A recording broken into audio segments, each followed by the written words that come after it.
En México, 1 de cada 7 mujeres es víctima de algún tipo de violencia. Órale, otra acusación de la Organización de las Naciones Unidas. Dice que somos uno de los países más peligrosos para la población femenina, a pesar de los discursos triunfalistas de las autoridades. Hay un grupo que se llama Red Mesa de Mujeres Ciudad Juárez. Afirmaron lo anterior y denunciaron que en esa localidad en Chihuahua se sigue experimentando índices alarmantes en términos de violencia machista. El número de feminicidios es similar al de los años 90 y principios de los 2000, cuando esta ciudad fue considerada un ejemplo de esos crímenes. De 2002 fueron asesinadas 38 mujeres. De 2015, 46 casos. En lo que va de este año ya hay 13 víctimas. Los feminicidios no solo siguen manteniéndose, sino que se están incrementando. Pues sí, ocurren, pero en número tan escandaloso. Pues sería cosa de ver cifras del Estado de México, en donde continuamente por semana hay el resultado de asesinatos de mujeres. Hay estados en especial en donde se dan los números más grandes. Uno es el Estado de México. En un tiempo fue Ciudad Juárez. También en lo que es Cuernavaca también se han dado números altos. En Guanajuato también ha habido muchos feminicidios, aunque ahí no se ha hecho mucho ruido.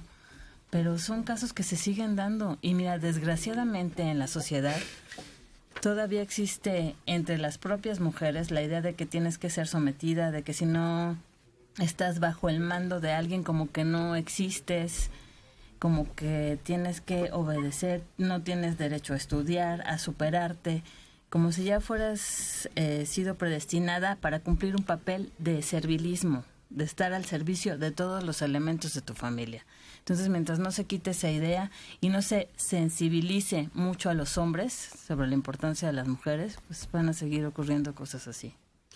Creo que es importante que se distinga en estas estadísticas que dan los que efectivamente son feminicidios, porque dentro de la criminalidad mata hombres y mujeres, ¿sí? Por diferentes razones, asaltos, venganzas, etc. Todo esto.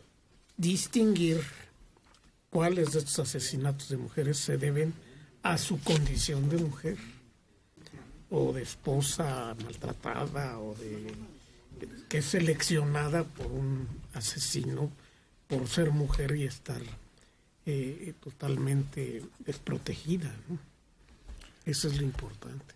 Ya de por sí la condición de la mujer es de poca importancia en cuanto a sus derechos. Están aleccionadas incluso por sus propias madres, que les recomiendan aguantar, tener paciencia. Sí, mira, había escuchado una cosa que se llama el complejo de Cenicienta, que es en donde debe ser la mujer bonita, obediente, calladita, que todo lo que te digan sí, claro. Entonces, pues ya hay muchas cosas con las que hay que romper, ¿no? No por llevar la contraria al mundo, eso es otra cosa, sino simplemente por hacerte valer por lo que eres y ya. Ahora, ¿qué diferencia tan grande existe entre la mujer de las grandes ciudades y la del campo? Es otro mundo. Sí, totalmente. No se puede ni siquiera hablar de un punto en el que pueda coincidir.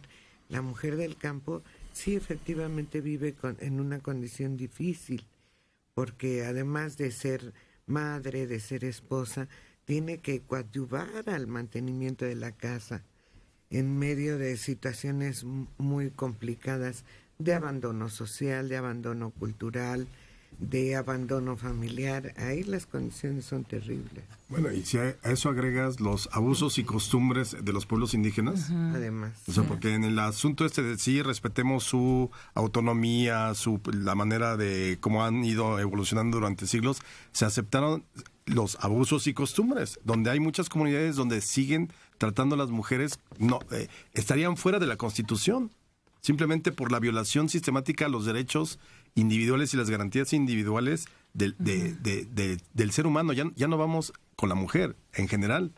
Hay lugares donde ha sido imposible, lo estuvimos viendo hace un par de semanas, me parece que en Chenaló, donde la presidenta municipal tuvo que renunciar. Sí. Porque siendo electa. Exactamente, o sea, ese son el tipo de cosas que con este paternalismo que muchas veces se da con respecto a las comunidades indígenas, sí, no importa, son sus usos y costumbres, déjenlos. Y pues no puede ser así. Claro.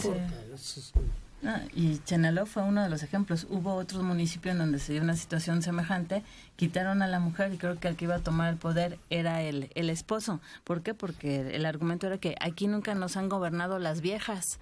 Entonces, pues cómo iba a haber una, ¿no? Ahorita dándonos órdenes a los hombres. Y mataron a la hija de un ex jefe de Tierra Blanca en Villahermosa, Tabasco. Lorena Conde, hija del exdelegado de la Secretaría de Seguridad Pública en Tierra Blanca, Marcos Conde Hernández, fue encontrada asesinada a la orilla de la carretera estatal con huellas de tortura. Marcos Conde es el mando policíaco que fue aprehendido en enero pasado junto con otros 7 subalternos como presuntos responsables de la desaparición forzada de 5 jóvenes, de quienes se concluyó que fueron asesinados e incinerados por el crimen organizado. Entonces, esto es como una venganza, ¿no? Porque si es la hija del secretario de Seguridad. La hija de Conde, quien contaba con 18 años, fue hallada por vecinos del fraccionamiento El Cortijo la tarde del lunes en las inmediaciones de la carretera que comunica los poblados de Valente Díaz y Matacocuite del municipio de Veracruz. Sin embargo, fue hasta este jueves cuando familiares de la joven acudieron a identificarla a la sede de la Fiscalía General del Estado.